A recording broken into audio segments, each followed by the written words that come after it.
पूज्यपाद स्वामी का एक छंद है, ज्यादा करके उन्हीं का है। अचेतनम इदं दृश्यम मचेतनं दृशद ततः क्व रुष्यामि क्व तुष्यामि माध्यस्थोऽयं भवाम्यहम्। फिर से, अचेतनम इदं दृश्यम मचेतनं दृशद ततः क्व रुष्यामि क्व तुष्यामि माध्यस्थोऽयं भवाम्यहम्। जो चेतन है वह दिखता नहीं है, और जो अचेतन है वही दिखता है। मैं किस पर राग करूं और किस पर द्वेष करूं, यह समझ में नहीं आता। तो इसलिए मैं क्या करता हूं, मैं माध्यस्थ भाव को प्राप्त होता हूं। ऐसा क्यों कहा? ऐसा कहने का तात्पर्य क्या है? कह रहे जो दिख रहा है वो मैं नहीं, जो नहीं दिख रहा है वो मैं हूं, और मैं जितने भी कार्य कर रहा हूं जो दिखता है उनके कर रहा हूं, जो नहीं कर रहा है वो कार्य मैं करता हूं। नहीं करता हूं मतलब क्या? सच में देखा जाए तो आत्मा आत्मा का ही कार्य कर रहा है वस्तु स्वरूप से, बट बुद्धि या श्रद्धान में क्या है, मैं पर का करता हूं। तो यहाँ पर कह रहे हैं कि जो दिख रहा है, जो हो रहा है, जो कर रहा हूं वो मैं नहीं हूं, और जो मैं हूं वो दिख नहीं रहा है। और सचमुच मैं किसी का कार्य, पर का कार्य कर ही नहीं सकता। तो फिर मैं क्यों जो दिखाई दे रहा है उन पदार्थों पर राग करूं या द्वेष करूं? मैं अब माध्यस्थ भाव को अंगीकार करता हूं। देखो, ऐसी चिंतन धारा जिसके खड़ी हो जाती है, विरक्ति अपने आप पैदा हो जाती है। हमको पूछना नहीं पड़ता, साहब सम्यक तो क्यों नहीं हो रहा, साहब हम बहुत शास्त्र पढ़ते हैं, स्वाध्याय करते हैं, लेकिन काम नहीं हो रहा है। ऐसा वो प्रश्न ही नहीं आता है। उसको अपनी गलतियां अपने में दिखाई देती है। अगर गलतियां है तो इन द सेंस है ही, ओके। और गलतियां देखकर उनको सुधार का विचार करता है या निर्णय करता है। और जिसको गलतियां ही देखनी नहीं आती है वो मोक्ष मार्ग में खड़ा ही नहीं रह सकता। सच्ची बात कह रहा हूं। जिसको अपनी गलतियां देखना ही नहीं आती है वो मोक्ष मार्ग में खड़ा रहने के लिए समर्थ नहीं है। कोई कहे, हम एक जनरली आपस में पूछते ना, क्यों भाई कैसे हो? हाँ अच्छे है। ये एकदम बहुत ही स्थूल व्यवहार है। आपको बताऊं कौन अच्छा और कौन बुरा।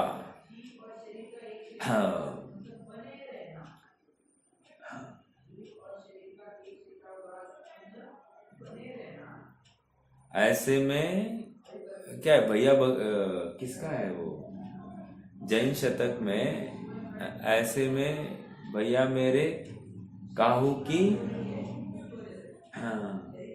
वहां पर भी कुशल है। क्या कुशल है?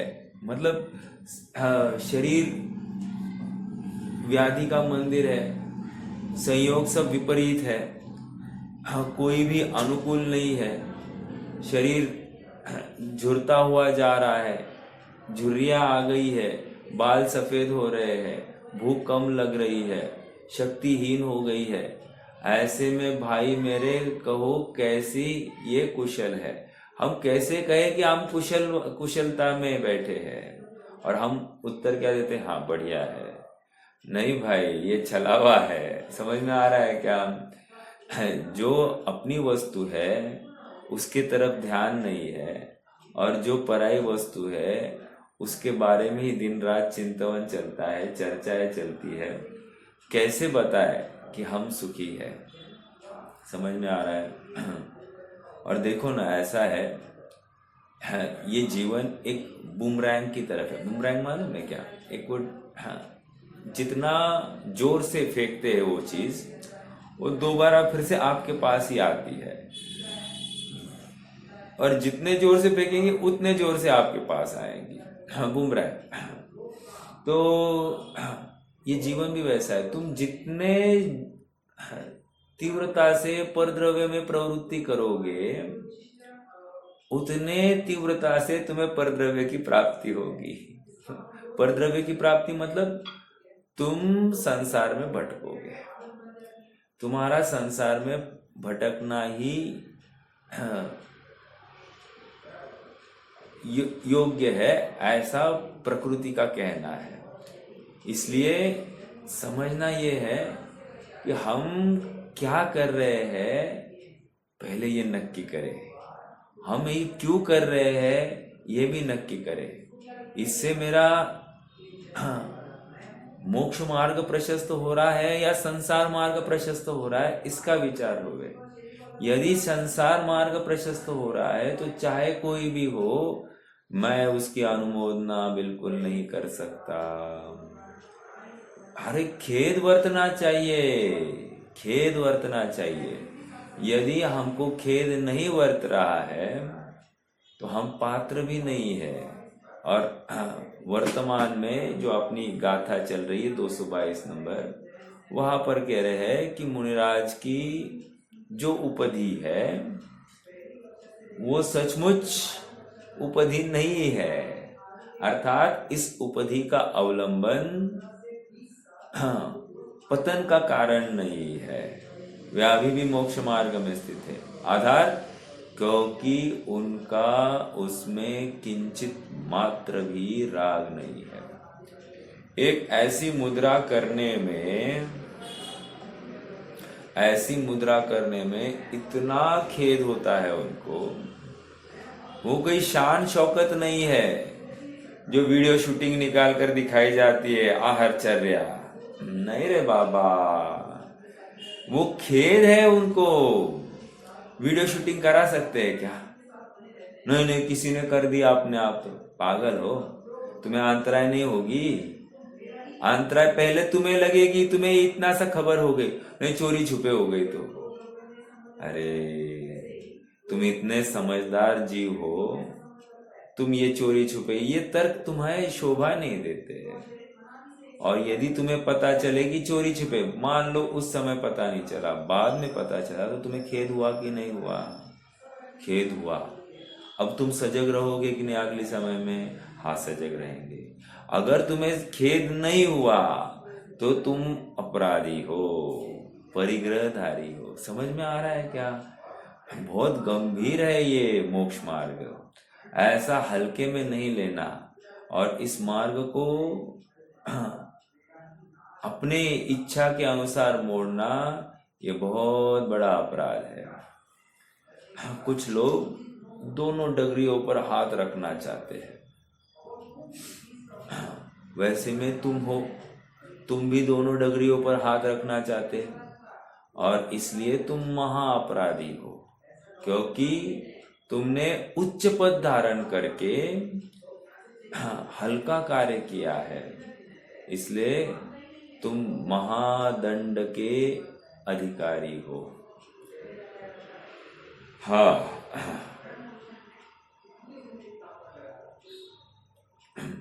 आपको पता है बराक ओबामा हुए हैं अमेरिका के राष्ट्रपति। उन्होंने एक स्टेटमेंट लिखा है, कह रहे कि आज मैं जो कुछ हूं वो महात्मा गांधी की ऑटोबायोग्राफी पढ़ने के कारण हूं। इतनी बड़ी बात कही। और ये कोई 5-50 साल पुराना व्यक्ति नहीं है, ये तो आज अभी भी जिंदा है कि नहीं है। मतलब first black president of America. वो क्या कह रहे हैं, आज मैं जो कुछ हूं ये सब उस ऑटोबायोग्राफी को पढ़ने के कारण हूँ। उसको पढ़ने के बाद में मुझे वो हौसला आया, उसके बाद में ही वो फैसला हुआ कि हाँ, मैं वो उच्च पद को प्राप्त कर सकता हूँ। समझ में आ रहा है क्या? और उच्च पद को प्राप्त करने की वो जुनून मुझ में छा गई और मैंने वो प्राप्त किया। समझ में आ रहा है क्या? जब तक वो फैसला नहीं है, हाँ जब तक वो हौसला नहीं है तब तक फैसला भी पक्का नहीं होता है। और जब हौसला आ गया, अपने आप फैसला भी पक्का होता है। और फैसला पक्का होने के बाद में चाहे दुनिया इधर हो या उधर हो, मुझे कुछ फर्क नहीं पड़ता, मैं तो अपने गंतव्य को प्राप्त करता हूँ। इसका मतलब गंतव्य उसी ने नक्की किया है जो किसी भी हालत में उसकी प्राप्ति के लिए कटिबद्ध है, तैयार है। चाहे कितने भी विरोधों का सामना करना पड़े, मैं तैयार हूँ। ऐसी दुर्दम्य इच्छा शक्ति वाला ही इस मोक्ष मार्ग में चल सकता है। समझ में आ रहा है? हाँ, आइए 222वीं गाथा का भाव पहले एक बार पढ़ते हैं और फिर आगे बढ़ेंगे। एक मिनट, ये ओपन नहीं किया मैंने।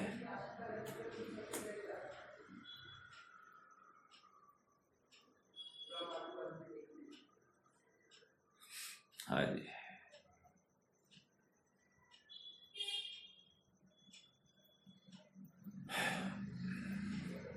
गाथा का पाठ करना है।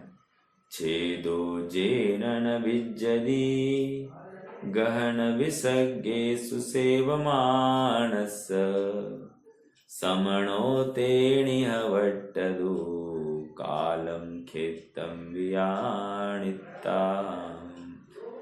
छेदन हो जिस तरह आहार लेवे उस तरह हो विसर्जन निहार का भी क्षेत्र काल विचार कर।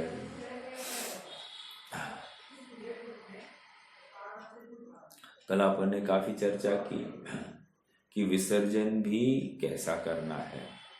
अरे एक लघु शंका भी करनी है ना।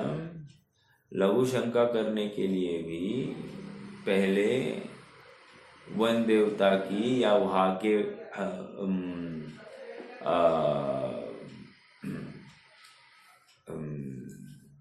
व्यंतरों, हाँ हाँ जी, व्यंतरों की वहाँ पर पहले आज्ञा मांगी जाती है और फिर वो लघु शंका के लिए प्रवृत्ति। अरे कुछ भी करेंगे तो पहले आज्ञा मांगनी है, वहां पर रुकना भी है तो पहले आज्ञा मांगनी है और उसके बाद में ही वहां पर बैठना है, तिष्ठना है। समझ में आ रहा है? ये इतना सजगतामय जीवन है। ऐसा नहीं जैसे हमको कफ आ गया, खकार करनी है तो हम क्या करते हैं, खैक तो करते हैं कि नहीं करते हैं? अब ये ऐसा नहीं करेंगे। ये क्या करेंगे, पहले वो कफ आ गया है तो पहले तो स्मरण करेंगे, आज्ञा मांगेंगे और फिर थूकेंगे, देखेंगे जमीन सूखी है कि नहीं, निर्जंतुक है तभी उसका क्षेपण करेंगे। ये ऐसा है, हमको इतनी इजी अपनी लाइफस्टाइल है, हमको उस लाइफस्टाइल में हमको खेद ही नहीं बरतता है। ये किसका परिचायक है? हमारे प्रमाद का, अजागृति का। वे कितने जागरूक है देखो जीव दया में, उनका रोम रोम, उनका पुर्जा पुर्जा वो जीव दया का परिचायक है। मतलब चरणानियोग एट इट्स हाइट और तभी जाकर द्रव्यानियोग एट इट्स हाइट। जिसका चरणानियोग व्यवस्थित नहीं है वो किसी भी प्रकार से अपने द्रव्यानुयोग अर्थात शुद्धात्मा को 3 काल में ध्यान नहीं सकता। ये परम सत्य बात है, परम सत्य बात है। हाँ बोलिए मुकेश भाई, प्रश्न है क्या? हाँ बोलिए। हाँ हाँ हाँ, जो आज्ञा ली जाए, यस यस यस यस, जो कोई आज्ञा ली जाती है हे वन देवता, मैं आपकी आज्ञा से यहाँ पर क्षेपण करता। मैं आपका कोई घर हो, मकान हो, मैं आपको डिस्टर्ब नहीं करना चाहता, लेकिन मेरी मजबूरी है, मैं यहाँ पर क्षेपण करना चाहता हूँ, आपकी आज्ञा हो। बस इतना बोलते हैं और बैठ जाते हैं। समझ में आया? तो इस प्रकार से वो भाव उस जाति के रहते हैं। बट कहने की बात, और सुनिए, उसके पहले एक कायोत्सर्ग, उसके बाद में एक कायोत्सर्ग। समझ रहे क्या आप? मात्र वो आज्ञा लेने से पहले एक कायोत्सर्ग होता है। और इतने जोर में लगी तो वो क्या गृहस्थ है क्या, उनको जोर में लगी तो? अरे बाबा, वो खाते कितना है, इतना सा तो खाएंगे, कितने जोर से लगेगी? ऐसा नहीं। और कदाचित लगी तो उसका खेद भी होगा, हो सकता है कि नहीं? एकदम से दस्त लग गए तो क्या करेंगे? फिर वो हो गया तो हो गया शरीर की क्रिया। लेकिन उस समय में भी खेद भाव वर्तेगा। एंड सेकेंडली फिर आज्ञा मांगेंगे, भाई मेरे ये शरीर की क्रिया थी और मेरा इसमें कोई मंतव्य या भाव नहीं था कि ये हो जाए, और हो गया है। तो सब बातें समझने योग्य है। हर क्रिया में, अर्थात शुद्धोपयोग छोड़कर कोई भी क्रिया हो, वहां पर उनको खेद वर्तेगा या शुद्धात्मा प्राप्त करने की उत्कट भावना होगी, उत्कंठा होगी। जैसा अपना पुत्र है, वो विदेश में है, अब बहुत दिन हुए हैं, मिला नहीं है। अब मिलने की उत्कंठता जितने समय बढ़ता जाएगा, उतना उत्कंठता भी बढ़ती जाती है। होता है कि नहीं होता है? अब ऐसी उत्कंठता इनको अपने शुद्धात्मा को ध्यान की होती है। कब मिलेगा, कब ध्याओ। उनको कुछ बाकी की बातें सुहाती नहीं। ये आहार विहार निहार मजबूरी है, ये कोई अधिकार नहीं है। खेद होता है, हाथ ऐसे करना, अंजुलि पुट ऐसी करनी, ये इनको खेद है। अब हम क्या करते हैं? भोजन का अधिकार, दवाई लेना अधिकार, स्वस्थ रहना अधिकार, हर कोई क्रिया करना अपना अधिकार। भाई ये भूमिका में होता ही सब भूमिका में होता ही है कहकर हम कुछ भी अपनी भूमिका को बढ़ाने का प्रयास भी नहीं करते, और भूमिका बढ़ नहीं रही है, इसका खेद भी नहीं हो रहा है। समझ में आ रहा है? तो कैसे ये आगे बढ़कर मुक्त होगा, सुखी होगा? क्योंकि सुख कहाँ है? सुख मोक्ष अवस्था में है। और फिर मोक्ष के लिए तू तैयारी क्या कर रहा है? कुछ भी नहीं। इसका मतलब क्या है? तुम्हारे अभिप्राय में मोक्ष के लिए थोड़ा भी आदर नहीं है। एक, तू यहां पर स्वयं को सुखी मान रहा है। दो, और इसलिए तू मोक्ष मार्ग में स्थापित नहीं करेगा स्वयं को। तुझे जैनत्व की महिमा नहीं आई। तूने अपना ये जैन भव, अर्थात जो मनुष्य पर्याय मिली है और जैन कुल मिला है, वो बर्बाद किया है। हाँ बोलिए।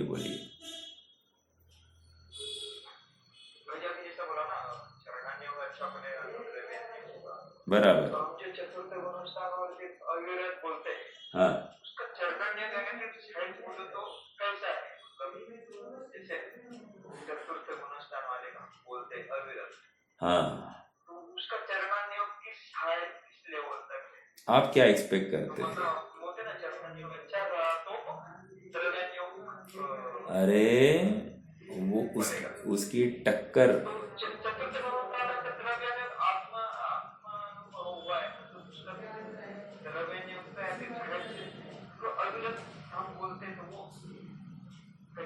हाँ, आपका प्रश्न समझ में आ रहा है सबको? इनका प्रश्न ये है, सब उनको आपने तो अविरत सम्यक दृष्टि कहा, तो उनका चरणान्यों का लेवल क्या होगा? समझ में आ रहा है क्या? अर्थात इनकी एक्सपेक्टेशन या इनकी अपेक्षा ये है कि अविरत सम्यक दृष्टि मतलब छुटपुट, या फिर छुटपुट नहीं कहना है उनको, मैं मेरी तरफ से शब्द डाल रहा हूं, मतलब अविरत ही नाम दिया है कोई पुरुषार्थ नहीं है, ऐसा उस शब्द का अर्थ निकल रहा है। तो समझने की बात यह है, अविरत इसलिए कह रहे हैं क्योंकि प्रतिज्ञाबद्ध नहीं हुए हैं, बस इतनी सी बात है। आप 5वें गुणस्थान वाले को देखो,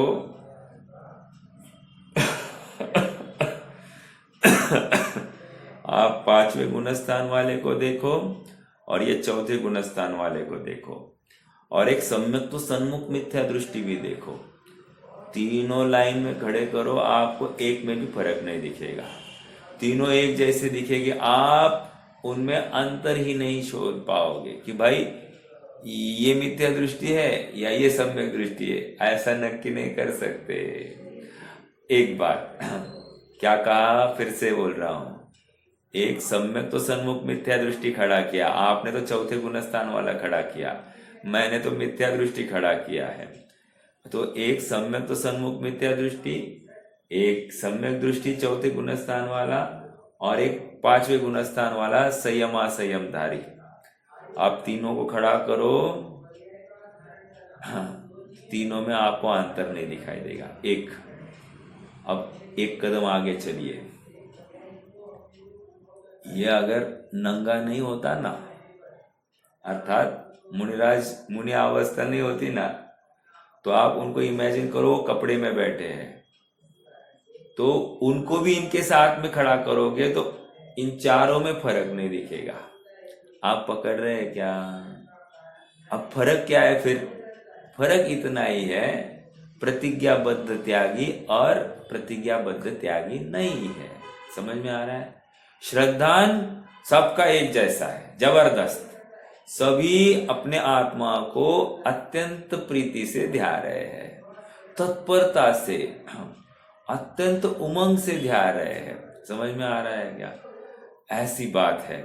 हाँ, अब फर्क क्या है? दूसरा फर्क क्या है भाई? 4थे गुणस्थान वाले को अनुभव 15 दिन से लेकर 6 महीने में होता है।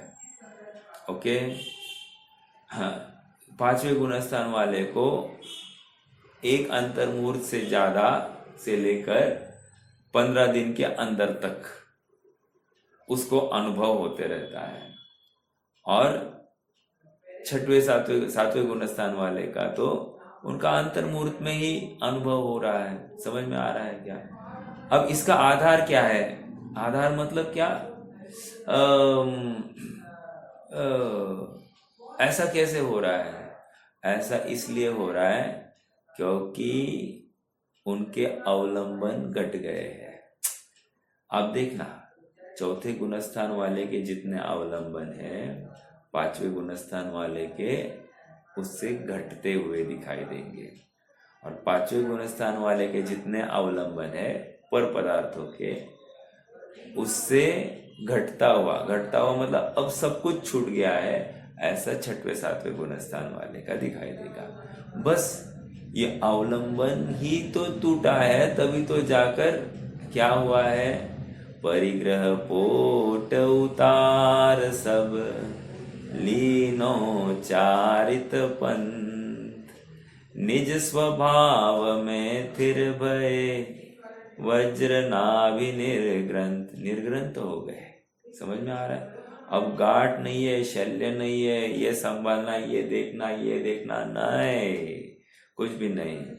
देखो, हे भाव तो सबको एक जैसा है, बट चारित्र मोह में फर्क दिखाई दे रहा है। चारित्र मोह में भले ही श्रद्धान में ये कह रहा है कि ये परद्रव्य है, बट चारित्र मोहवश वो संयम अंगीकार करने में समर्थ नहीं है। चरित मोहवश लेश न संयम, पैसुरनाथ जजे है। मतलब वो चारित्र मोहवश ले नहीं पा रहा है, लेकिन श्रद्धान की तैयारी देखो तो 100% हो गई है। इसलिए द्रव्यान योग तो ये कह रहा है कि भाई साहब, इनका ये दृष्टि मुक्त है, इनमें और सिद्धों में अंतर मत करना। डायरेक्ट सिद्धों के साथ कंपैरिजन करा 4थे गुणस्थान वाले का, इतनी कंपैरेटिव स्टडी चली। बट भूमिका में हमको दिखाई दे रहे वेरिएशंस। तो अविरत कहने का अर्थ इतना ही है कि प्रतिज्ञाबद्ध त्यागी नहीं है। इसका मतलब ये सामयिक करते हैं कि नहीं करते? अरे डेली 3 टाइम बैठता है, ओके।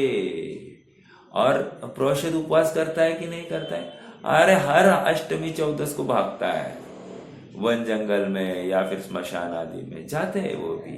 समझ में आ रहा है क्या? देखो, परीक्षित जीवन जब तक नहीं है तब तक भूमिका में आगे नहीं बढ़ सकता। ये 100% सत्य बात है।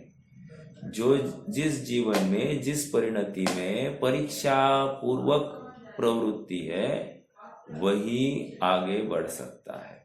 और परीक्षा हम अपने लेवल पर अपने जीवन में प्रत्येक क्षण क्षण में कर सकते हैं। अरे हमारी डे टू डे लाइफ, हमारी डे टू डे एक्टिविटीज, हमारी डे टू डे रिक्वायरमेंट्स में भी परीक्षा की जा सकती है। और आप पाओगे कि मैं कितना अलिप्त हो सकता हूं। मतलब ये अभ्यास है कि इसके बिना मेरा चल सकता है कि नहीं? हाँ चल सकता है, हटा दो इसको। इसके बिना चल सकता है कि नहीं? हाँ चल सकता है, हटा दो इसको। अभ्यास करता है। अब क्या होगा? इसको थोड़ी सी आकुलता होगी, अरे वो क्या हो गया, देखना पड़ेगा। तो फिर उसका फिर से अवलंबन, मतलब जिस वस्तु को छोड़ा है उसका अवलंबन पाया जाएगा। फिर ये पकड़ेगा अपने परिणाम को कि हाँ मेरी यहाँ पर कमजोरी है, इस कमजोरी को मुझे दूर करना है। समझ में आ रहा है? और कमजोरी क्यों हो रही है? शुद्ध आत्मा को नहीं ध्यान रहा हो। समझ में आ रहा है क्या? तो अब शुद्ध आत्मा को ध्यान के लिए और तत्पर, और शुद्ध आत्मा को ध्यान के लिए तत्परता क्या है? परद्रव्य में रत मेरा उपयोग, ये नियम से परिग्रह है। और ये परिग्रह आकुलता उत्पन्न करता है, और आकुलता दुख का कारण है। एक सीधी सी बात है, एक प्रश्न मतलब तर्क दिया जाता है। मान लो आपको कौन बनेगा करोड़पति में, आपको एक अभी कितने का है बम्पर मुझे मालूम नहीं, 10 करोड़ का मान के चलते हैं। 10 करोड़ का मिल गया। प्रश्न है कि आप उसको नकारोगे या स्वीकारोगे? तो कह रहे हैं जो स्वीकार कर रहा है अपने आप में वो आसक्त तो है। एक बात नहीं, पुण्य उदय से मिला है, आसक्ति नहीं है, मन में नहीं है, ये बातें मत करो। क्योंकि अगर लेने में ही उसको बोझा दिखाई देगा तो वो क्यों जाएगा उधर? पहली बात, ठीक है।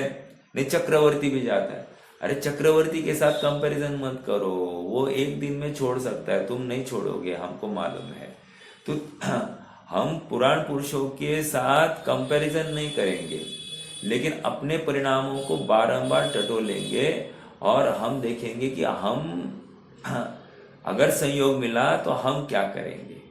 अगर हम गाफिल होंगे तो समझ लेना कि हमारी अभी भी परद्रव्य में रुचि अच्छी खासी पड़ी है, ठीक है। इसलिए वो अविरत सम्यक्त्व जो धारण हुआ है उसको ये भय है कि मैं स्खलित नहीं हूं, भूमिका बढ़ाऊंगा और स्खलन को प्राप्त होऊंगा तो इससे जिन शासन की गरिमा को दोष आएगा।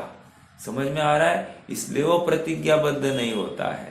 उसको भय है कि मेरे इस प्रतिज्ञा धारण करने से किसी को गुमराह नहीं करना है, एक, स्वयं को गुमराह नहीं होना है, दो, और तीसरा जिन शासन की आज्ञा का भंग करना नहीं है, मुझे अलग पंथ खड़ा करना नहीं है। ये उसकी वहां पर जागरूकता है, इसलिए वो आगे नहीं बढ़ रहा है। नहीं तो भूमिका बढ़ाने के लिए क्या लगता है, धमाधम लोग बोलते हैं ये मैं डेली देव दर्शन करता हूँ, हो गई दर्शन प्रतिमा, 12 व्रतों के नाम याद कर दिए, हो गए व्रत प्रतिमा। ऐसा चालू है साहब, मतलब बहुत कठिन है। यहाँ पर रात्रि भोजन नहीं करता तो मेरी 5वीं प्रतिमा भी हो गई। हाँ, प्रोषद उपवास और ये उतना नहीं पल रहा है, लेकिन मैं रात्रि भोजन नहीं करता हूँ तो 5वीं प्रतिमा भी चालू हो गई। ऐसा भी मानने वाली कोई विचारधारा है।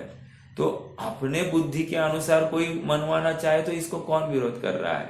बट सच्चा मार्ग तो ऐसा है कि वो प्रतिज्ञाबद्ध होने के लिए अपनी अंतरंग तैयारी कितनी है।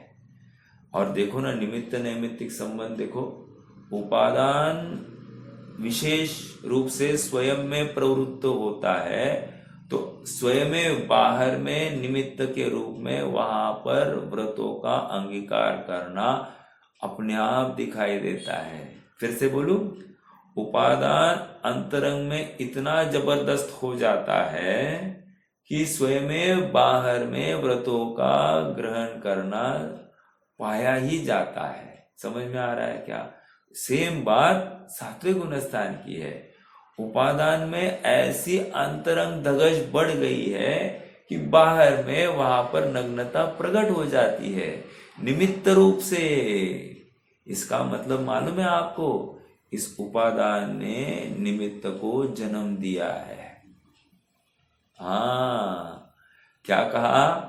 उपादान ने सचमुच निमित्त को जन्म दिया है। हाँ, उपादान ही जागृत नहीं होता तो निमित्त तो खड़े ही थे ना साहब। तो काम क्यों नहीं हुआ? काम उपादान के बल पर होता है, तो ये समझना है।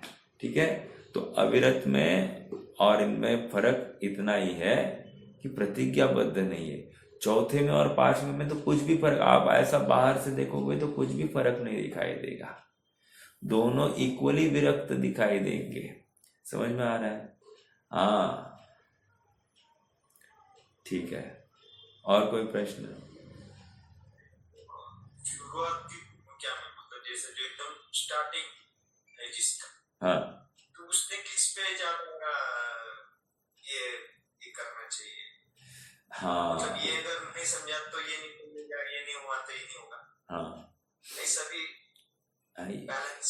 ये नहीं तो मुझे समझा नहीं आपकी बात, लेकिन मैं भाव को पकड़ रहा हूँ। नहीं मतलब खुला तो द्रव्य में भी इतना दृढ़ विश्वास नहीं होगा। हाँ, द्रव्य का अभ्यास नहीं हुआ तो चरना और नहीं सकता। देखो, इसमें इतना ही समझना कि इतना तो समझ उसको आ गई है कि शुद्धात्मा ही उपादेय है, एक। दूसरा, उसको ये भी समझ हो गई है कि आज मैंने स्टार्टिंग भी यही की है क्या आपके प्रश्न को लेकर ही स्टार्टिंग थी कि जो दिखाई देता है वो मैं नहीं हूं, और जो नहीं दिखाई देता है वो मैं हूं। राइट? तो अब इसमें फिर मैं जिस पर राग द्वेष करता हूं वो राग द्वेष करने योग्य है या नहीं, और तो मैं क्या करूं? तो मैं माध्यस्थ भाव को अवलंबन करता हूं। ये सीधी सी बात है। अब इतना विवेक मोक्ष मार्ग में प्रवृत्ति करने वाले को होना चाहिए। उसको इतना तो तत्व ज्ञान, तत्व निर्णय होना चाहिए कि मैं शुद्धात्मा हूं और शुद्धात्मा परद्रव्य का कार्य नहीं कर सकता, या ये परद्रव्य इस शुद्धात्मा को सुखी दुखी नहीं कर सकता। इतना कॉमन सेंस रखने वाला ही जीव आगे बढ़ेगा। अब कॉमन सेंस कहकर किसी की कषाय तीव्र हो जाती है तो कदाचित वो इस कॉमन सेंस, इतना कॉमन सेंस होते हुए भी उस कषाय की तीव्रता में निर्णय करने में असमर्थ हो जाता है, कषाय की तीव्रता में। और वो कषाय पूर्ण नहीं हो तो वो दुखी होता है, इसलिए वो निर्णय करता नहीं, तत्व निर्णय करता नहीं। भले ही प्रवृत्ति कर रहा है। मैंने और एक बात कही, 2 डगरियों पर जिसने हाथ रखा है नियम से वो गलत मार्ग में ही प्रवृत्ति करने वाला है। 100% वो गलत मार्ग में ही प्रवृत्ति करने वाला है। हमको लगता है कि हम थोड़ा बहुत यहाँ पर रुकेंगे और थोड़ा बहुत देखेंगे और फिर अपना उद्यम हो गया तो फिर आगे जोश में जाएंगे। ऐसा नहीं है। अंतरंग में विश्वास तो अपने शुद्धात्मा का 100% होना चाहिए। मैं अरसम अरुवम गंधम अवत्तम चेदना गुणम सद्दम, ये निर्णय तो होना ही चाहिए। मैं शब्द नहीं, मैं बोल सकता नहीं, मैं स्पर्श रस गंध वर्ण नहीं हूँ। समझ में आ रहा है क्या? ये निर्णय होना ही चाहिए, इसके बिना ये आगे बढ़ ही नहीं सकता। मैं अरूपी पदार्थ हूँ, मैं चैतन्य पदार्थ हूँ, जानन जानन जानन जानन, इतना निर्णय तो उसको होता ही होता है। अब ये इतना निर्णय हो गया, अब वो विचार करेगा मैं आगे क्यों नहीं बढ़ पा रहा हूँ। तो फिर उसको दिखता है कि मेरे जीवन में अन्याय अनीति अभक्ष चल रहा है। समझ में आ रहा है? ओ, अन्याय अनीति अभक्ष चल रहा है। मैं रात में खाता पीता हूँ, पार्टी शार्टी करता हूँ, मुझे विषयों की अधिकता है।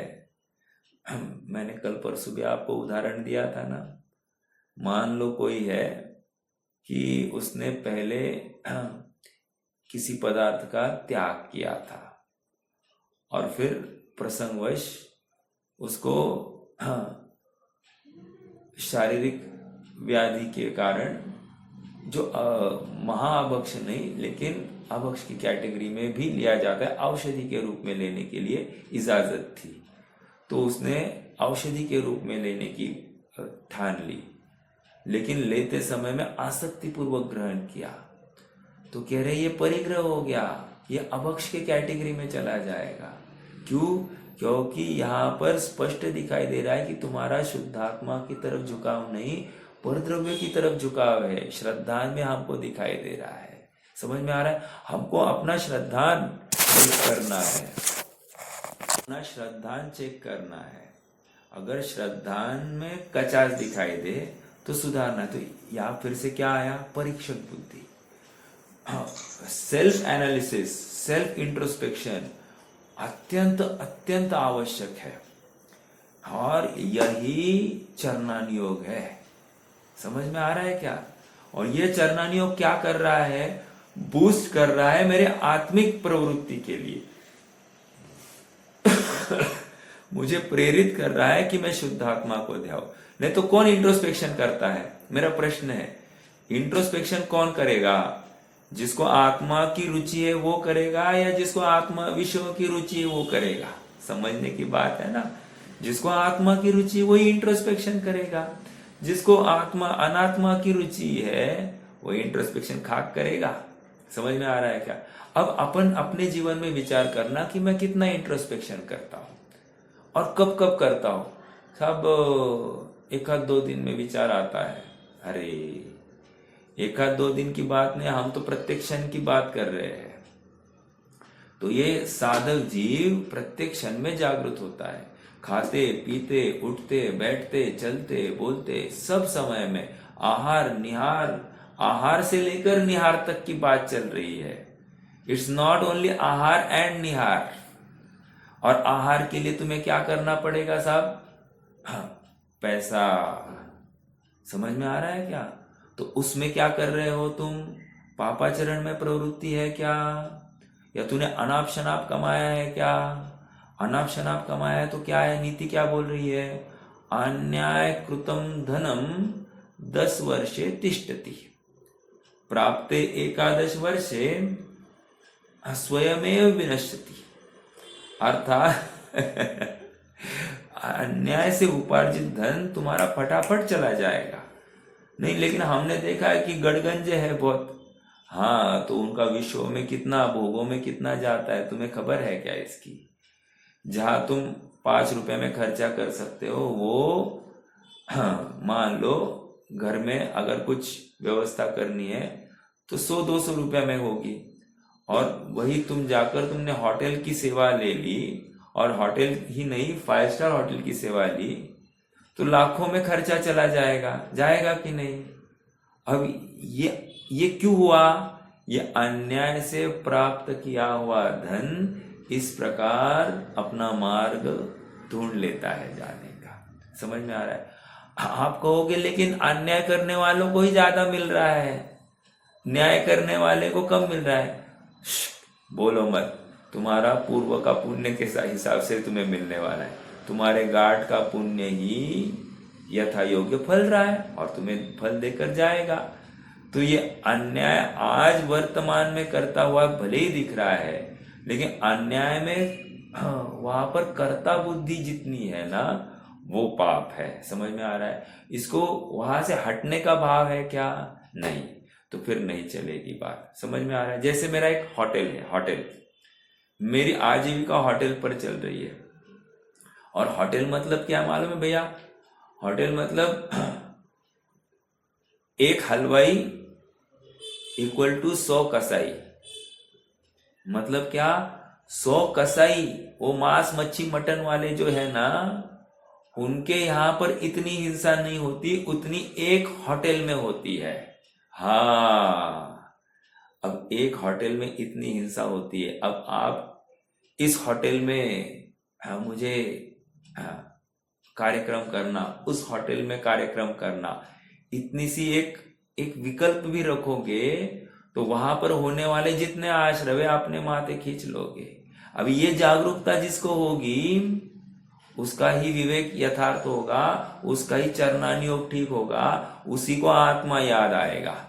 नहीं इतना तो करना पड़ता है, फिर इतना पैसा क्यों कमाया? वही तो हम कह रहे कि क्यों कमाया, और कमाया तो क्या यहीं पे लगाना ये कोई नियम है?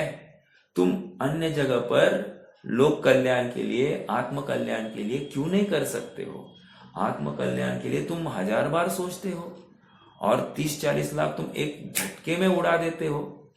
विचार करना, तुम्हारी बुद्धि मोक्ष मार्ग के अनुसार है या शुद्धात्मा की प्राप्ति के लिए है या विषय अनुरागी है? समझ में आ रहा है? छोटी सी एक बात है। हाँ रोहित भैया, प्रश्न है आपको किसी ने कहा भैया आपका एक फोटो लेना है, तो आप क्या विचार करोगे? प्रश्न है आप सबको, मतलब सभी को, आप विचार करना अपने मन में, उत्तर मैं ही दे रहा हूं। यदि मैं ऐसा हंसता हुआ चेहरा बनाऊं तो इसका मतलब क्या? ये झूठी शान है, हंसते झूठी शान से। समझ में आ रहा है? और झूठी शान से हंसना मतलब क्या है? सन्निपात का ही यह हंसना, सन्मुख जिसके मौत खड़ी। ओ, मुझे तो इन बातों की खबर ही नहीं थी। तो खबर रखना अपना काम था, किसी और का था? कोई तुम्हें बार बार याद कराएगा, और याद कराएगा तो तुझे अच्छा लगेगा? नहीं ना। तो तेरा मोक्ष मार्ग तुझे ही याद रखना है, तो तेरी खबरदारी क्या रही? तो समझने की बात यह है कि जागरूकता किसी के कहने से नहीं आती, स्वयं वो द्रव्यानुयोग और चरणानुयोग दोनों एक दूसरे को सहचर रूप से आगे बढ़ाते हैं। समझ में आ रहा है? यदि सुखार्थी होगा तो, और यदि ये सुखार्थी नहीं होगा तो क्या होगा? कभी प्रसंग आ गया ऐसा, वो स्खलित होगा और उसको उस स्खलन की क्रिया में खेद नहीं होगा। समझ में आ रहा है क्या? जैसे मुझे होटल का खाने का प्रसंग बन जाए, तो होटल का खाने का प्रसंग बन जाए तो मुझे अत्यंत अत्यंत खेद होगा। और वो खेद वो भी क्यों हुआ? मतलब बस इस शरीर की स्थिति ठीक रहे। होटल का खाना मतलब मान लो पानी ही पी लिया हो, बस इतना ही किया, अनछना पानी था ना, वही पी लिया, इतना ही पी लिया, इसमें भी मुझे खेद है। वो खेद होगा तो शाबाश। क्यों? क्योंकि उसमें यह भावना है कि हे प्रभु, इस बार मैं स्खलित हो गया हूं, अगले बार मैं और जागरूक रहूंगा। ठीक है? ऐसे प्रसंग जुड़ जाए, उससे मैं बचने की कोशिश करूंगा। समझ में आ रहा है क्या? तो ये चरणानुयोग, और ये चरणानुयोग का आधार क्या है? शुद्धात्मा की प्राप्ति। क्योंकि तीव्र कषाय में शुद्धात्मा नहीं प्राप्त होता, मंद कषाय में प्रवृत्ति करते करते फिर एक समय ऐसा होता है कि अकषायात्मक वस्तु को ध्याया जाएगा। बट वो कषाय का मिनिमम रेंज आए बिना शुद्धात्मा में जाने की पात्रता ही नहीं जागृत होती है। इसलिए चरणानुयोग आवश्यक है, आवश्यक। लेकिन चरणानुयोग से होता है क्या? ऐसा किसने कहा? उपादान जागृत होने पर होता है। लेकिन उपादान की जागृति के लिए चरणानुयोग सहचर है, कार्यकारी है, क्योंकि कषाय की मंदता स्वयं होती हुई दिखाई दे रही है। और ऐसे ही मैं ये नहीं कह रहा हूं कि कषाय मंद मंद होते होते शुद्धोपयोग होगा, ऐसा नहीं। उपादान जागृत होता है, अकषायात्मक वस्तु को ही ध्याएगा, स्वयं कषाय का त्याग हो जाएगा। लेकिन वो मंद कषाय की अवस्था में ये निर्णय करने के लिए पात्र होगा, तीव्र कषाय की अवस्था में ऐसा निर्णय नहीं कर सकता। ये समझाना है। समझ में आ रहा है क्या? बहुत गंभीरता से विचार करना कि चरणानुयोग पहले हो या द्रव्यानुयोग हो, ये प्रश्न नहीं है। जब तक शुद्धात्मा को आइडेंटिफाई करना और उसको ध्यान की भावना निरंतर रहना, ये तो 24 घंटे चलेगी। कोई भी भूमिका हो, छोटी से छोटी मिथ्यात्व अवस्था में हो, वहां पर भी शुद्धात्मा को ध्याओ, यही भावना होगी। एक मिथ्यात्व की बात कर रहा हूं मैं, 6वें 7वें गुणस्थान वाली बात नहीं कर रहा हूं। और तदनुरूप मेरी आचरण की क्रिया में सुधार, विवेक, विशेषता होगी। समझ में आ रहा है क्या? ऐसा पाया जाएगा। तो चरणानुयोग पहले या द्रव्यानुयोग पहले, ये प्रश्न ही गलत है। शुद्धात्मा को ध्याना है, उसके लिए जो जो जरूरी है वो चालू हो जाएगा, धड़ाधड़ चालू हो जाएगा। ठीक है? अच्छा प्रश्न, हाँ प्रश्न अच्छा है। देखो हम क्या है,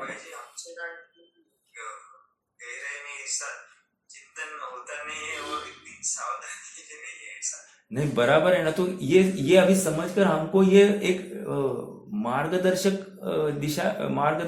तत्व मिला ना कि हमको क्या करना है। इसका मतलब मैं कहाँ खड़ा हूं ये नक्की हुआ कि नहीं। मैं उत्तर नहीं मांग रहा हूं, आप स्वयं को अपना अपना उत्तर देना कि मैं कहाँ खड़ा हूं। पहले तो हम स्वयं को पूछेंगे, मैं जो ये उद्यम कर रहा हूं शास्त्र अभ्यास का, क्यों कर रहा हूं? प्रश्न उत्तर क्या है? शुद्धात्मा को ध्याने के लिए। तो मैं शुद्धात्मा को ध्या पा रहा हूं क्या? नहीं। तो फिर इसका मतलब शास्त्र जो दवाई के रूप में मैं जिसका सेवन कर रहा हूं, वो दवाई मेरे लिए कारगर नहीं हो रही है। कारगर नहीं हो रही, इसका मतलब क्या? या तो दवाई गलत है, या तो दवाई का सेवन करने की प्रक्रिया गलत है। दो ही बातें हो सकती है ना। अब यहां पर कह रहे हैं कि साहब दवाई तो 100% परफेक्ट है, तो फिर बचा क्या? दवाई का सेवन आजमाने की प्रक्रिया में कुछ तो कमी है, और वो प्रक्रिया फिर मेरी है, सेल्फ डिराइव्ड एनालिसिस, कि इतना करो ओके, उसी में संतुष्ट है। शैव ज्ञान की वृद्धि में ही संतुष्ट है। हाँ, थोड़ी बहुत छुटपुट अभक्ष त्याग की क्रिया में ही संतुष्ट है। इसने संतुष्ट कहाँ हुआ है, पहले ये ढूंढ कर निकालो, क्योंकि इसने स्वयं अपनी बुद्धि से वो संतुष्टि स्थापित की है और उसी में धर्म मान बैठा है। मैं 2-4 बार कोई तीर्थ स्थान, किसी विद्वत का समागम कर लूं, काम हो जाएगा। किसी गुरु को नमस्कार कर लूं, मेरे सारे पाप धुल जाएंगे। ऐसी भावना रखने वाले अनेक लोग हैं, उसमें हमारा तो नंबर नहीं ना। विचार करना, समझ में आ रहा है क्या? तो इसमें ही वो संतुष्ट हो गया, तो शुद्धात्मा तो बाजू में ही रहा और क्रिया कांड में अटक गया, शुष्क क्रिया में अटक गया। ओ, फिर से तकलीफ। इसलिए सेल्फ इंट्रोस्पेक्शन कितना जरूरी है, आपको उसकी मतलब इम्पोर्टेंस ध्यान में आ रही होगी। और ये कोई दूसरा अपने लिए नहीं कर सकता, हमको हमारा ढूंढना पड़ेगा। हाँ, मतलब कोई दूसरा नहीं कर सकता। एक बात बताता हूं आपको, देखो जैसे ही थोड़ा सा होश संभाल लिया ना, अपने आप सभी आरम सारम समारोह, गेट टुगेदर्स, जितने भी अधिक संयोग के माहौल है, उससे पहले विरक्ति ले लेता है जीव। अब ये चरणानुयोग आया तो विरक्ति ले ली तो काम हो गया? नहीं, मैं ऐसा नहीं कह रहा हूं। लेकिन विरक्ति लेने पर उस संबंधी विकल्प नहीं होते हैं। और सामने वाला भी तुम्हें कट ऑफ कर लेता है, तुम्हारे उसके लिस्ट में से, उसके गेस्ट लिस्ट में से भी वो कट ऑफ कर लेता है। तो तुम्हारे ऊपर डबल उपकार हो गया। एक तो तुम स्वयं भी हट गए, सामने वाले ने भी नहीं बुलाया, तो तुम्हारे विकल्प कम हो गए कि नहीं। अब जब विकल्प ही सामने खड़ा नहीं हो रहा है तो फिर उसको लेकर आकुलता भी नहीं। आकुलता नहीं तो तुम बच गए उस आकुलता से। अब तुम क्या कर रहे होंगे, अब तुम शुद्धात्मा का चिंतन करने के लिए तुम्हारे पास समय मिला, अवसर मिला। हम कहते हैं ना साहब हमको अवसर समय ही नहीं मिलता, तो ये समय ऐसे मिलता है। हम विषयों में, भोगों में जितने आनंद को प्राप्त होते हैं उतना आनंद हमको शुद्धात्मा ध्यान के लिए होता है क्या, या हमको बोझा लगता है, ये विचारणीय बिंदु है। अगर बोझा लगता है शुद्धात्मा तो फिर हमको अभी भी विषयों में रुचि है, भले ही हम हटे हुए हैं लेकिन हमको विषयों में रुचि है। तो ये इतना तो प्राथमिक निर्णय हमको करना चाहिए भैया। मतलब जिनवानी सुनते सुनते हमको हमारी इतनी समझ तो, और देखो हमारा क्षयोक्षम भी इतना है, एनालिसिस करने की पात्रता तो इतनी है कि नहीं कि हम सही कर रहे हैं या गलत कर रहे हैं। अगर गलत कर रहे हैं तो गलत ही कर रहे हैं और उसका खेद वर्तना चाहिए और भावना बानी चाहिए कि कब मैं यहाँ से हटूं, और हटूं इतनी भावना नहीं, यथा योग्य उसके पुरुषार्थ भी प्रवृत्त होना चाहिए, ऐसा है। दूसरी बात सामायिक की भी होती है। दिन भर जो चिंतन चलता है सामायिक में बैठता है जीव। अब सामायिक में बैठता है तो वहां एकांत में बैठा है, एकांत में स्वयं को प्रश्न पूछता है, मैं क्या कर रहा हूँ, क्यों कर रहा हूँ। आत्मा ध्यान में आ नहीं रहा है, अंधेरा दिख रहा है, दिन भर के विकल्प ही याद आ रहे हैं, ये सब याद आ रहा है, आत्मा क्यों नहीं दिखाई दे रहा है, ऐसा प्रश्न खड़ा होता है। तो फिर वहां पर भी समझ लेना दिन भर मैंने आत्मा को ध्याया नहीं, तभी तो जाकर शाम को सामायिक में मुझे आत्मा दिखाई नहीं दे रहा। दिन भर मैंने संयोगों की भावना भाई है, तभी तो जाकर मैं एकांत में बैठ नहीं पा रहा हूँ। असंयोगी तत्व को मैं ध्यान के लिए असमर्थ हूँ। आधार क्या है, मैंने परिग्रह की निरंतर भावना भाई, ये फल मुझे मिल रहा है, समझ में आ रहा है। ऐसा अभ्यास करना, इंट्रोस्पेक्शन वेरी इंपॉर्टेंट। देखो एक बार ना मैं श्रेयांश को लेकर पारनेर गया था, वहाँ उसका जोनल कोई कंपटीशन था। वहां पर मुझे अन्य मत का एक टीचर मिला, और टीचर था, मैंने पहले भी बताया था शायद। तो उसने कहा, उसने मुझे पूछा आप क्या करते, तो मैंने कहा मैं स्वाध्याय ही करता हूँ, अध्यात्म की विशेष रुचि रखता हूँ, अब बच्चे के लिए मैं यहाँ पर आया हूँ। तो उन्होंने कहा बिल्कुल सही है, कह रहे अध्यात्म में आगे बढ़ने के लिए या जीवन में भी आगे बढ़ने के लिए कहीं भी इंट्रोस्पेक्शन बहुत जरूरी है। इंट्रोस्पेक्शन नहीं है तो तुम आगे बढ़ ही नहीं पाओगे। बस यही रूल, यही फंडा यहाँ पर भी एप्लीकेबल है। जब तक आत्म परीक्षण नहीं है तब तक हम आगे बढ़ ही नहीं सकते। ये गांठ बांध लेना, हम गलती कर रहे हैं इसकी खबर हमको ही नहीं हो रही है, मतलब कितना गाफिलता में ये जीव जी रहा है, ये हमको खबर होनी चाहिए। मतलब और खेद नहीं होता है फिर से गलती, हाँ हो गई ना गलती, ऐसा मत बोलना बाबा, हो गई ना गलती, अरे ये गलती कैसे हो गई मालूम है आपको। एक उदाहरण देता हूँ, समय तो होते आया है। गांधी जी को डॉक्टर ने कहा था कि भाई तुम्हारे पिता अब अंतिम सांसें गिन रहे हैं, उनका साथ मत छोड़ना। लेकिन इनको संभोग की वासना इतनी तीव्र हो गई कि थोड़े समय के लिए वे अंदर गए अपनी स्वविवाहिता पत्नी को भोगने के लिए, और भोगकर बाहर आते हैं तो देखते हैं कि पिता अपने चल बसे हैं। इतना खेद हुआ उनको कि मैं अपने पिता का अंतिम समय सुधार नहीं पाया, उनके साथ नहीं रह पाया, इसका खेद हुआ। और उस खेद का फल ये रहा, इतनी जागृति कि उन्होंने ब्रह्मचर्य अंगीकार कर लिया। ओ, समझ में आ रहा है क्या? एक नॉन जैन व्यक्ति कितना बड़ा कार्य कर रहा है। इसका आधार नियम से जैनत्व है, आधार नियम से जैनत्व है, भले ही वो नॉन जैन हो, आधार जैनत्व है। समझ में आ रहा है क्या? क्योंकि उनको श्रीमद् मिले थे उस समय में। मुझे तो इतना ही कहना है कि इंट्रोस्पेक्शन और खेद, अगर हम यथार्थ आगे बढ़ नहीं पाए हैं तो हमको खेद वर्तता है क्या? ये प्रश्न स्वयं को पूछना चाहिए। खेद के बिना अपना मोक्ष मार्ग खड़ा नहीं हो सकता, क्योंकि खेद होता है तभी तो सुधार की गुंजाइश होती है। खेद ही नहीं है तो सुधार की गुंजाइश नहीं है। सीधा सा वो इक्वेशन है, प्रोपोर्शनेट इक्वेशन। समझ में आ रहा है क्या? ऐसा है। ठीक है, थोड़ा सा पढ़ना है क्या? समय तो हो गया है वैसे।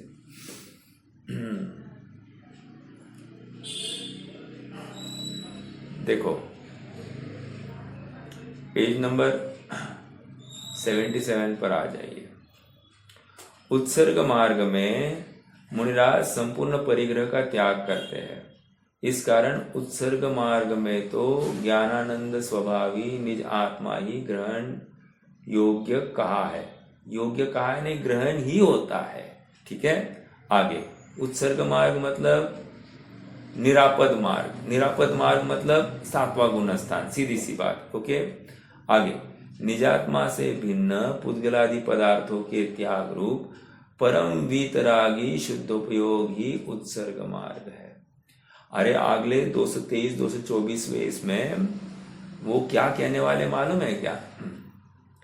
ये जो परिग्रह है ना इनके पास में, क्या है परिग्रह? हाँ, शुचि ज्ञान संयम उपकरण है ना। 3 उपकरण है। कौन से? पीछी, कमंडलू और जिनवानी। तो कह रहे ये क्या है? लखी के गहे लखी के धरे।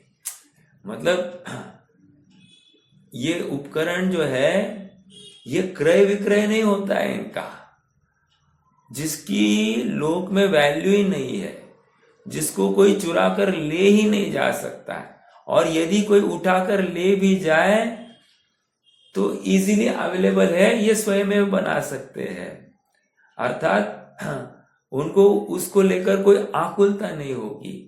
ये है, इसलिए ये उपकरण रख सकते हैं, ऐसा तर्क देंगे। समझ में आ रहा है?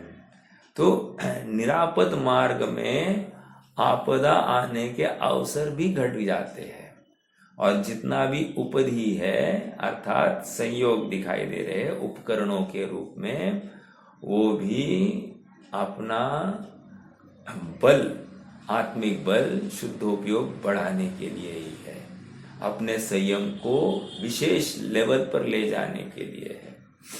जबरदस्त बात है। और सुनना, मिथ्या तो भूमिका हो या 6वां 7वां गुणस्थान की भूमिका हो या 4थे गुणस्थान वर्ती की बात हो या 5म गुणस्थान वर्ती की बात हो, सभी अवस्थाओं में इंट्रोस्पेक्शन निरंतर चलता है। ये बात पक्की। ऐसा नहीं कि मेरी भूमिका वो तो 6वें 7वें करते होंगे, मैं नहीं करना, ऐसा नहीं है। हर भूमिका में उस भूमिका के योग्य इंट्रोस्पेक्शन चलता है, और ये इंट्रोस्पेक्शन शास्त्र सम्मत होता है, मेरी बुद्धि सम्मत नहीं होता है। समझ में आ रहा है क्या? मुझे ऐसा लगा इसलिए, वो ऐसा करते हैं इसलिए नहीं। किसी पर व्यक्ति को जो समाज में आदर्श होगा उसको लेकर भी अपना इंट्रोस्पेक्शन नहीं करना, वो उसको आधार बनाकर इंट्रोस्पेक्शन नहीं करना। आधार एकमात्र जिनेंद्र कथित वचन ही होंगे, अन्य कुछ भी नहीं। ओके, मुझे लगता है इसलिए नहीं, वो ऐसा करते इसलिए ये चल जाता है, उसलिए भी नहीं। समझ में आ रहा है? गलत है तो गलत है, कोई भी करता हो, मैं भी करता हूं, और आप मुझे फॉलो करते हैं और मैं गलत हूं तो गलत ही है, आप मेरा अनुकरण नहीं करेंगे। समझ में आ रहा है क्या? बस आपको मेरे ऊपर करुणा भाव आएगा, अरे ये इतना तत्व ज्ञान समझते हैं लेकिन जा नहीं पा रहे। देखो इतना समझने वाला भी शिथिल है, तो मुझे और कितना जागरूक रहना पड़ेगा मेरे शुद्ध आत्मा को ध्यान के लिए। ये ऐसा एनालिसिस, दूसरे को देखकर हम अपना विवेक को और जागरूक करेंगे, इतनी सी बात होती है। समझ में आ रहा है क्या? दूसरे वो है ना, दूसरे लागे ठोकर, वो क्या है, वो दूसरे को ठोकर लगती, क्या कहा? हाँ वो देखा मुझे तो पुढच्याच ठेस मागचा शाना, मतलब दूसरे को लगा तो मैं समझदार हो जाऊं, मैं उसको ठेस लगी इसलिए हंसू तो मैं भी फंसने वाला हूं। समझ में आ रहा है क्या? तो हमको मतलब समझदारी हमको समय से पहले आ जाए, इसी में समझदारी है। ठीक है, चलो रुकेंगे। कोई प्रश्न और हो सकता है तो रख सकते हैं, नहीं तो जुर्माने स्तुति करेंगे।